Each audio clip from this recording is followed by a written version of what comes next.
സ്കൂളുകളിൽ വിദ്യാർത്ഥിനികളെ പീഡിപ്പിച്ചതായുള്ള വിവാദം ഉയർന്നതിനെ തുടർന്ന് പെൺകുട്ടികളുടെ സ്കൂളുകളിൽ വനിതകളെ മാത്രം അധ്യാപികരായി നിയമിച്ചാൽ മതിയെന്ന് സർക്കാർ തീരുമാനിച്ചു. പുരുഷ അധ്യാപകരെ വേണ്ടി വരികയാണെങ്കിൽ 50 വയസ്സിന് മുകളിലുള്ളവരെ മാത്രമേ നിയമിക്കാവൂ എന്നും നിർദ്ദേശമുണ്ട്. ഈ പീഡന കേസിൽ പിടിക്കപ്പെടുന്നവരിൽ ഭൂരിഭാഗവും മധ്യവയസ്കരാണെന്ന വിവരം ഹരിയാന സർക്കാരിന് അറിയാണ്ടിരിക്കോടോ. ആൺകുട്ടികൾ പഠിക്കുന്ന സ്കൂളിൽ അധ്യാപികമാരെ നിയമിക്കുന്നതും അറിയേണ്ടതല്ലേ? പിന്നെ അതുകൊണ്ടല്ലേ കേരളത്തിലെ മാറി മാറി വരുന്ന സർക്കാരുകള് ഈ വിഷയം കണ്ടില്ലെന്ന് നടിക്കണത്.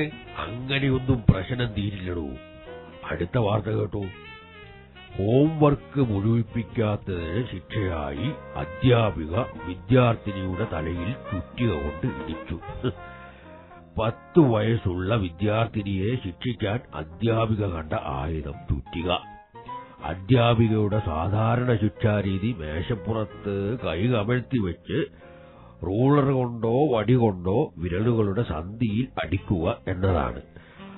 അതിന് വിസമ്മതിച്ചപ്പോഴാണ് തലയിൽ ചുറ്റിക പ്രയോഗം നടത്തിയത്. കലികാലമെന്നല്ലാണ്ട് എന്താണോ പറയാ. അപ്പോ പിന്നെ അധ്യാപികമാരെ മാത്രം നിയമിച്ചാലും പ്രശ്നങ്ങാടി തീരില്ലല്ലോ. എടോ, കുട്ടികളെ ശിക്ഷിക്കാൻ അധ്യാപകർക്കുള്ള ഈ അലിഖിത നിയമമുണ്ടല്ലോ, അതുപോലെ ശിക്ഷ അധികമായാൽ അധ്യാപകരുടെ നേരെയും ഇതേ ശിക്ഷ നടപ്പിലാക്കാൻ ഡിഇഒയ്ക്കും എഇഒയ്ക്കും വേണ്ടി വന്ന മാതാപിതാക്കൾക്കും അധികാരം നൽകണം. അപ്പോൾ ഇത്തരം പ്രശ്നങ്ങൾ കുറെയൊക്കെ ഇല്ലാതാകും. എടോ, ഇതിനൊക്കെ പ്രതിവിധി ബ്രിട്ടനിലെ സ്കൂളുകളിൽ ആരംഭിച്ചു കഴിഞ്ഞു. അവിടെ സ്കൂളുകളിൽ യോഗ ക്ലാസുകളും തുടങ്ങി.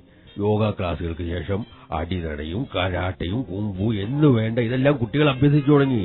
അപ്പൊ ഈ പ്രശ്നത്തിന് കുട്ടികൾ തന്നെ പരിഹാരം കണ്ടോളും. അല്ല, നമ്മുടെ ആന്റപ്പനല്ലേ ആ വരുന്നത്? അല്ല, എല്ലാരും ഉണ്ടല്ലോ. ആന്റപ്പ തന്നെ ഇന്നലെ കണ്ടില്ലല്ലോ. എവിടെ ആയിരുന്നു? ഞാൻ പറഞ്ഞില്ലേ, ഇന്നലെ ഒരു PC ഇന്റർവ്യൂ ഉണ്ടായിരുന്നു. അല്ല, ഇപ്രാവശ്യങ്ങളിൽ കിട്ടൂള്ളേ. എവിടെ? അതൊക്കെ കാശുള്ളവർ നേരത്തെ തീരുമാനിച്ചതല്ലേ. പിന്നെ ഒരു ഷോയ്ക്കായിട്ട് നമ്മളെ വിളിക്കുന്നത് മാത്രം. അതൊക്കെ പോട്ടെ, മാഷ് ആ പത്രം കാണിച്ച് ഈ ലോട്ടറിക്ക് വല്ലതും അടിച്ചിട്ടുണ്ടോ നോക്കട്ടെ. അതിന് താഴെന്തു മുതലാ ലോട്ടറി എടുക്കാൻ തുടങ്ങിയത്? ഒന്നും പറയണ്ടല്ലോ മാഷെ. ഇന്നലെ PSCയുടെ ഇന്റർവ്യൂ കഴിഞ്ഞ് വരുമ്പോ ഒരു ലോട്ടറിക്കാരൻ വന്നു വിട്ടു.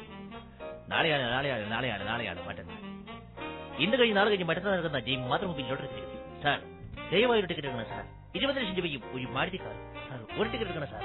നാളെയാണ് സാർ. ഭാഗ്യം എപ്പോഴാണ്, എതുവഴിയാണ്, എങ്ങനെയാണ് കടന്നു വരുന്നത് പറയാൻ പറ്റില്ല സാർ. സാർ, ദയവായി ഒരു ടിക്കറ്റ് എടുക്കും സാർ. ഇന്ന് കഴിഞ്ഞ് നാളെ കഴിഞ്ഞ് മറ്റന്നാൾ നടക്കുന്ന ഈ മാതൃഭൂമി ലോട്ടറി ടിക്കറ്റ് നാമമാത്രമായ ടിക്കറ്റുകൾ സാർ. ഇന്ന് കഴിഞ്ഞ് നാളെ കഴിഞ്ഞ് എടുക്കും സാർ. ഒരു ടിക്കറ്റ് എടുക്കും സാർ. 20 ലക്ഷം രൂപയും ഒരു മാരുതി കാർ. വേണ്ട സാർ, ഒരു ടിക്കറ്റ് എടുക്കണം സാർ. വേണ്ടെന്ന് പറഞ്ഞില്ലേ സാർ? സാറിനെ പോലുള്ള സർക്കാർ ജോലിക്കാർക്കും മാസ ശമ്പളമുള്ളവർക്കും ഞങ്ങളെ പോലുള്ളവരോടും പുച്ഛമാണെന്ന് എനിക്കറിയാം സാർ. ഒരു ടിക്കറ്റ് വിറ്റാൽ കിട്ടുന്ന നിസാരമായ കമ്മീഷനാണ് സാർ. ഈ തുച്ഛമായ വരുമാനം കൊണ്ട് എല്ലാ കാര്യങ്ങളും എനിക്ക് നോക്കണം സാർ. സാറിനറിയാമോ, കുഴമ്പ് പോലും വാങ്ങാൻ പണമില്ലാതെ വീട്ടിൽ തളർന്നു കിടക്കുന്ന അമ്മ, ദിവസവും മരുന്നാവശ്യമായ രോഗിണിയായ ഭാര്യ, സ്കൂളിൽ പോകുന്ന 4 കുട്ടികൾ, ഒരു ദിവസം ലോട്ടറി വിറ്റ് കിട്ടിയാൽ അരി വാങ്ങാൻ പോലും കമ്മീഷൻ കിട്ടുന്നില്ല സാർ. ബാങ്കുകാർ എപ്പോ വേണമെങ്കിലും ജപ്തി ചെയ്യാവുന്ന ഒരു കിടപ്പാടം. അരിയുമായി ഞാൻ ചെല്ലുന്നത് നോക്കി വഴിക്കട്ടുമായി നിൽക്കുന്ന വിശന്ന് തളർന്നു കിടക്കുന്ന എന്റെ കുഞ്ഞുങ്ങൾ.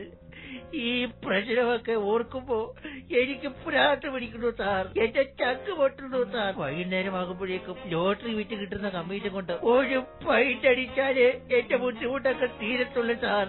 പ്ലീസ് സാർ, ഒരു ടിക്കറ്റ് എടുക്കൂ സാർ. ഇന്ന് കഴിഞ്ഞ് നാളെ കഴിഞ്ഞ് മറ്റന്നാൾ നിനക്കെടുക്കുന്ന ജയ് മാതൃഭൂമി. അങ്ങനെ വാങ്ങിപ്പോയതാ എന്റെ മാഷേ.